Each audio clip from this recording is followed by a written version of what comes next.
everyone, I'm Amanda from Mandy Lynn Plans. Welcome back to another fountain pen video. Today I'm so excited I get to share my fountain pen collection with you.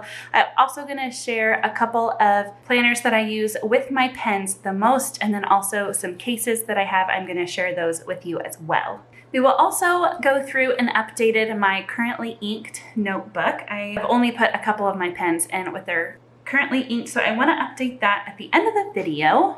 All right, so we're gonna start with the fountain pens that are on the cheaper end and then kind of move our way up to the more expensive end. First up, my very first fountain pen. This is a Pilot Metropolitan. I don't use it a ton, but I did hang on to it. I donated a lot of Metropolitans.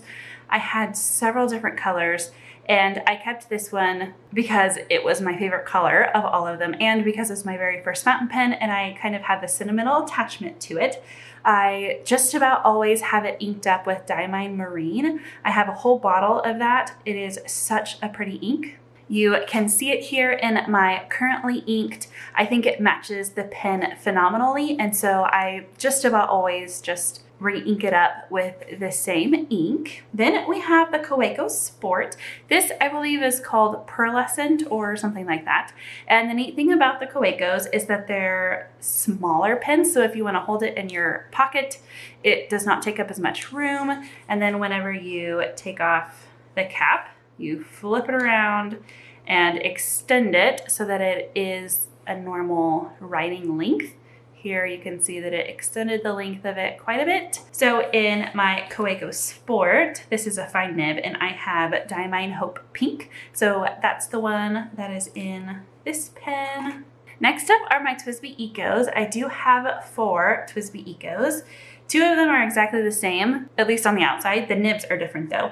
The first one here, I do not remember what color this is. It might be, is there a Prussian green, or I don't remember, I'm sorry. This one has fine nib on it, and I have not put this one in my currently inked book, so we are gonna call it, oh, you may also notice that I am doing 1 page per pen so that whenever I go to add or change the ink, I can just write it on the same page so that I know which pen it is attached to. So this is TWSBI Eco. I'm gonna call it Teal.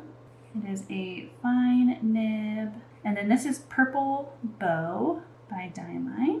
And that is a wet ink. So I'm gonna let that dry for a little bit before we flip the page. Moving on, here is my white TWSBI Eco, and I believe this was my first TWSBI Eco, and then I fell in love with them.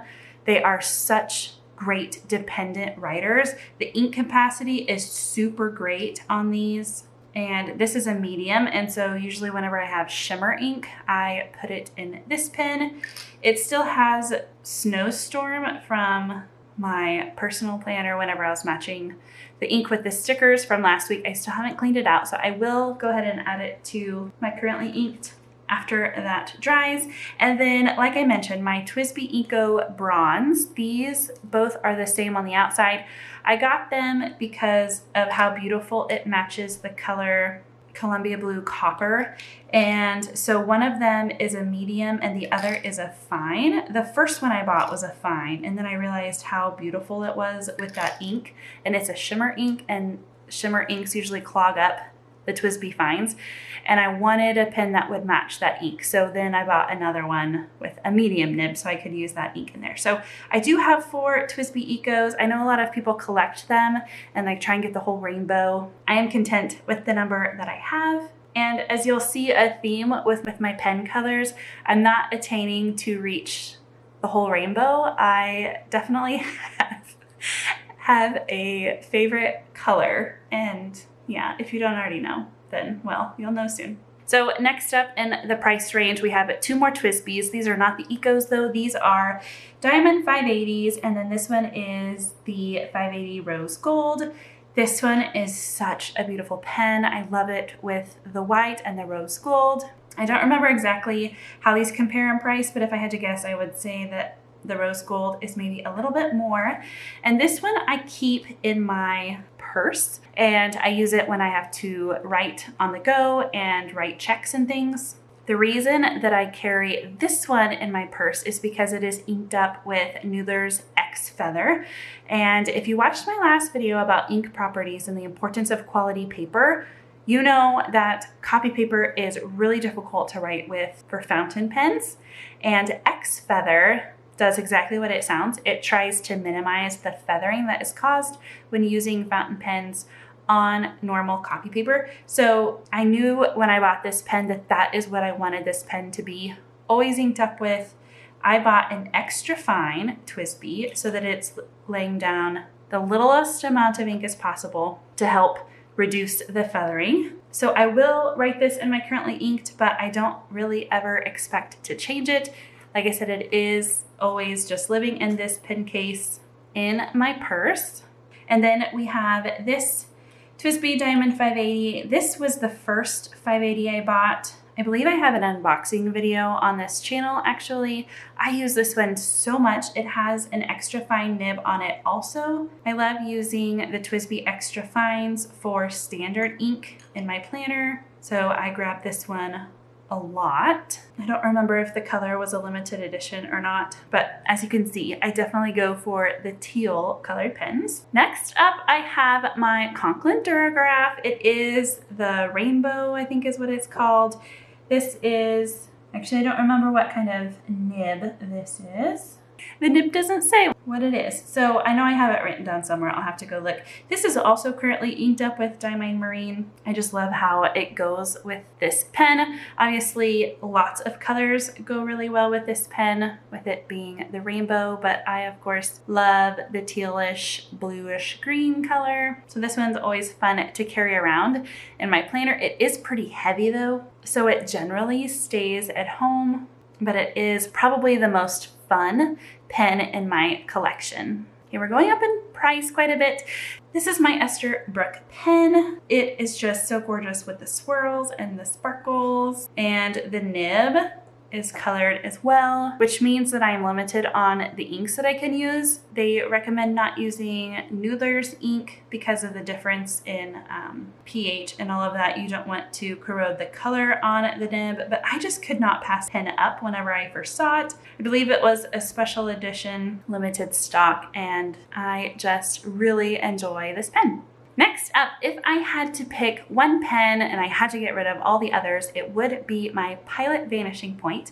Definitely the most expensive pen in my collection and well worth it, if nothing else, for the clickability. It is so easy to grab this pen and write. Now, the one downside is the ink capacity inside because of the clicking mechanism and all the things that have to go inside here. The storage spot for ink is probably the least in all of my pens. Well, it might be bigger than the Metropolitan, I'm not sure. So I do have to ink it up more often than the other ones, but this also has a gold nib, which is part of the price point. It writes so smooth. I have a fine nib, and I use this one every single day. I carry it around in my business planner, so you don't see me using it for the ink of the week. I always have it inked up with the same Noodler's Blue Black. I love how it pulls out the deeper color in this pen. This was a limited edition. I believe it was Tropical Turquoise or something similar to that. So these are not available anymore unless you can find one used on eBay or something like that. All right, so here is my entire collection. You can definitely see that I have a color type: teal, turquoise, navy, a little bit of white. I never have my pens all in one place. I had to go pick from lots of different places in my office, in my house, in my room. This was really fun to go find all of my pens, and I guess I had forgotten like how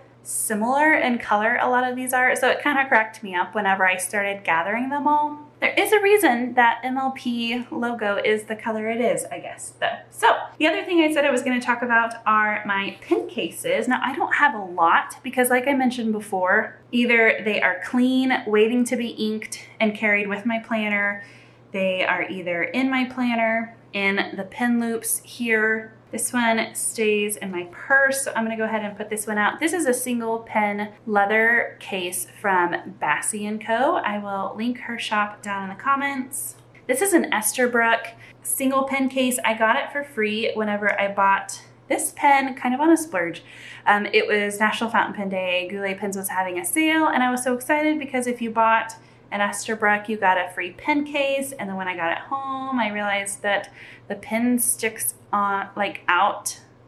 That's all the way down and it sticks out. So I don't actually carry my Estabrook in my Estabrook pen case, which I think is kind of really sad that the pen case doesn't fit their own pen. So I kind of had to have a moment with that. So I don't carry my Estabrook in that. I carry it in my rickshaw. Now my rickshaw is plenty tall enough.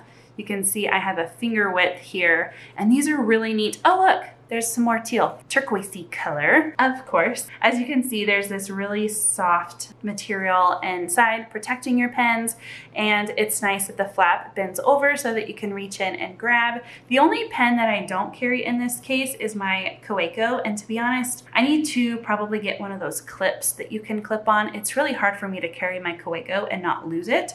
I don't like putting pens in my pocket, so that's not an option.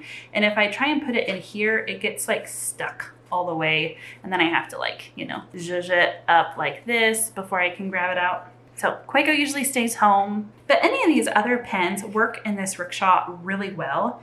I'm really pleased with how well this works. So they have single pen cases. They have, I think, like 6 that roll up and have a little tie. I really like the 3. I almost never need to carry more than 3 pens with me in addition to my planners. So this has been really great for me. I will make sure to link the rickshaw cases. Of course, I will link Goulet pens as well, which I buy the majority of my pens and ink from. Okay, now the other thing I said I was gonna do was go in and update my currently inked, this is a Hobonichi blank notebook, and it does have the old Tomoe river paper in it. The planners I'm currently using for 2024 have the updated Tomoe. So I think that once their blank notebooks have the updated Tomoe, I will probably swap it out because the inks do act differently depending on which version of the Tomoe river paper you have. So those details do matter to me. But for now, I don't believe that they have updated their plain notebooks to have the new paper. This is the Snowstorm, and it's a shimmer. So I'm gonna lightly kind of swirl it around to get the shimmer to come out. So this is TWSBI Eco by Diamond. Then I mentioned that these are clean. I'm gonna leave 2 blank pages for these pens. After I ink them up, I will go in and add those. I kind of wanna keep my book in order that I showed you at the beginning, just so I kind of know my own system. This is my TWSBI Diamond 580 Extra Fine nib.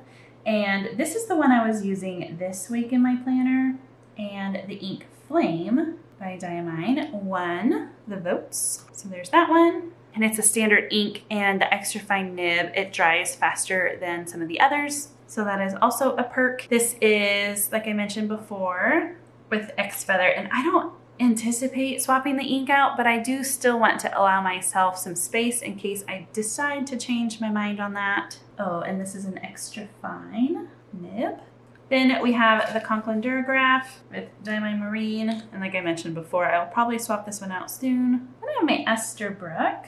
And this one also doesn't have the nib size on the nib. Oh, and I also don't know what ink this is. So this is kind of embarrassing. I was trying to figure out, I do not remember. It's between 2. It's either California Teal or Blue Suede. And I tried to figure it out with my ink swatches, and I couldn't. So for now, I'm just gonna write Estabrook, and I will figure out the rest later. Then I have my Old Faithful Pilot Vanishing Point. Now this is an example of an ink that matters whether or not you have it on the new or the old paper, because this new, there's blue black on the old paper. It takes so long to dry, and my preference on this paper is the Q Eternity. It's a quick dry ink, but on the new paper, the Q Eternity feathers, and on the new paper, this blue black dries much quicker and it does not feather. So it's very similar in coloring, which is the reason that I like it. I love the blue black in my business planner. So I generally keep this inked with the same ink, but I do need to let that dry for a while before I close my book. So I would love to know what you think down in the comments. Do I have way too many pens?